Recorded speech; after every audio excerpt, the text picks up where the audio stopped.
जी दोस्तों, असां जेके प्रॉब्लम्स हल करे रहिया आहियूं उहे आहिनि असांजा लीनियर इक्वेशन जा क्लास नंबर 6 जा। त दोस्तों जेके 10 प्रॉब्लम्स आहिनि मां उहे तव्हांखे ऑलरेडी कराए चुको आहियां। उमेद आहे तव्हांखे जेको आहे सो सम्झ में अची वेंदा। हाणे हे जेको प्रॉब्लम आहे 13 नंबर आहे। त हाणे हिन में जेको आहे सो असांखे माना हिकु रक़म असांखे अंश में मिलियल आहे ऐं ॿी रक़म छा आहे असांखे छेद में मिलियल आहे। त हाणे हे प्रॉब्लम हल कीअं थींदो, अचो दोस्तों ॾिसूं त हे कीअं थींदो। हे बि जेको प्रॉब्लम आहे ॾुखियो कोन्हे को जो मतिलबु तव्हां परेशान थी वेंदो, सिंपल आहे। अचो ॾिसूं हे कीअं थींदो।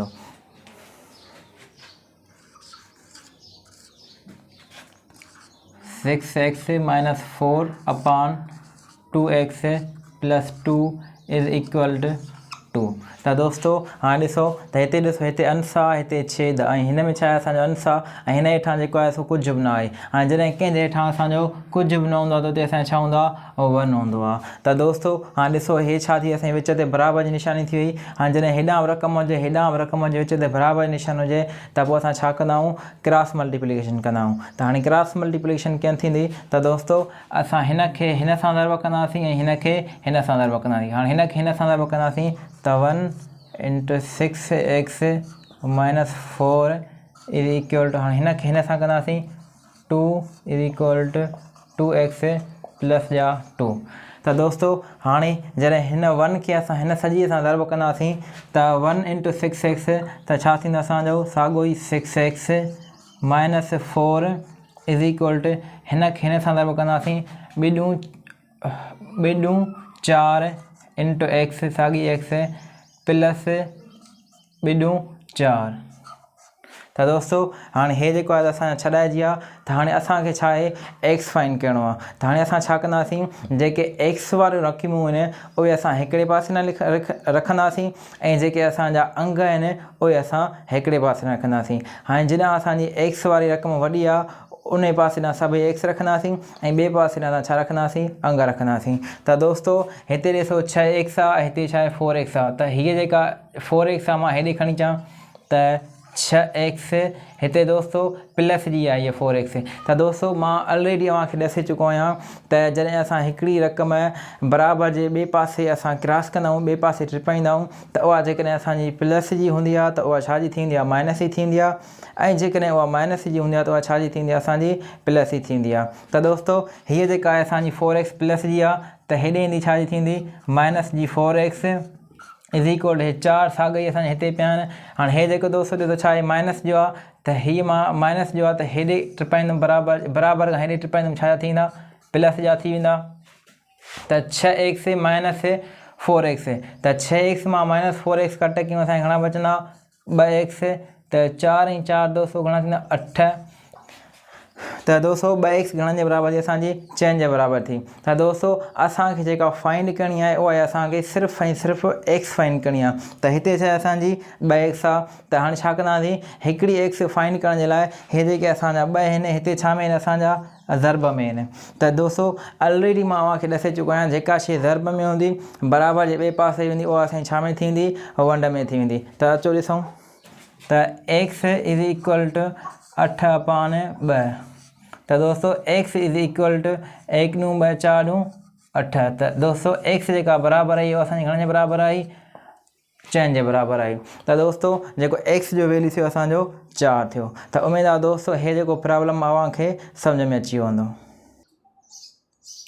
जी दोस्तों जेके प्रॉब्लम 13 नंबर ॾिठो, उमेद आहे त उहो तव्हांखे सम्झ में अची वेंदो। हाणे हे जेको असांजो प्रॉब्लम आहे 14 नंबर आहे। हाणे हे प्रॉब्लम कीअं थींदो, अचो ॾिसूं हे कीअं थींदो। त असांजा जेका गिवन वैल्यूज़ आहिनि x/2 + 4 is equal two x - 1/3। त हाणे दोस्तों असांखे जेको हिते फाइंड करणी आहे उहा असांखे फाइंड करणी आहे x। ठीकु आहे दोस्तों। त हाणे हिते ॾिसो त माना जेका x हिते x/2 आहे, हिते आहे x। त हाणे असांखे इन रक़म छा फाइंड करणी आहे, सिर्फ़ु ऐं सिर्फ़ु x। त हाणे कीअं मालूम थींदी त जेको आहे सो जेके x वारियूं जेके रक़मूं आहिनि असां उहे हिकिड़े पासे न रखंदासीं ऐं जेके असांजा अंग आहिनि उहे असां हिकिड़े पासे न रखंदासीं। त x/2 दोस्तों हिते ॾिसो हीअ जेका x आहे प्लस में आहे, जेकॾहिं इहा मां बराबरि हिन पासे आणियां त छा में थींदी, असांजी माइनस में थींदी। ठीकु आहे दोस्तों। त हाणे हीअ जेका ॾिसो -1/3 आहे, -1/3 ऐं हीअ जेका +4 आहे हीअ बराबरि जे हिन पासे आणींदुमि। ॾिसो हिते प्लस जी आहे, हेॾे छा जी थींदी असांजी माइनस जी थींदी। ठीकु आहे दोस्तो, त हाणे ॾिसो त हिते छा आहे, हिते हिन हेठां कुझु बि न आहे त मां हिन हेठां छा आहे असांजो 1 आहे। त हाणे ॾिसो हिन जी मां छा कढंदुमि, LCM कढंदुमि। त हिन जी जेका LCM थींदी दोस्तो उहा थींदी 2। त दोस्तो हाणे हिते ॾिसो ॿिनि जो खोड़ो ॿिनि ते घणा दफ़ा ईंदो आहे असांजो, 1 दफ़ो ईंदो आहे। त हाणे उहो जेको 1 असांजो जवाबु आयो आहे, माना ॿिनि जो खोड़ो मां ॿिनि ते आयमि त जवाबु आहे असांजो 1। त हाणे उहो 1 जेको आहे हिन x सां मां छा कंदुमि, ज़र्ब कंदुमि। त x ज़र्बिया 1 माइनस x हीअ साॻी रखियमि। हाणे 1 जो खोड़ो ॿिनि ते दोस्तो घणा दफ़ा ईंदो आहे, 2 दफ़ा ईंदो। त हाणे जेको 2 जेको हीअ जवाबु आहे असांजो उहो 2 हिन सां छा कंदुमि, मां ज़र्ब कंदुमि। ठीकु आहे दोस्तो, हिते दोस्तो ॾिसो हिते माइनस आहे, हिते माइनस आहे, त माइनस वठंदुमि मां कॉमन। त 1/3 + 4।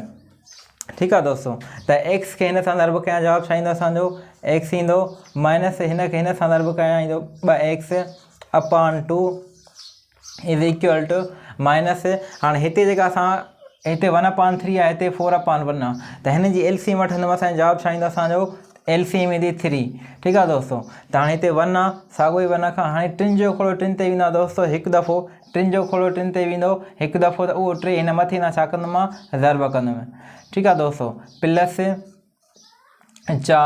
त हाणे 1 जो खोड़ो 3 ते वेंदो आहे असांजो 3 दफ़ा, त उहे 3 हिन सां छा कंदुमि, मां ज़र्ब कंदुमि।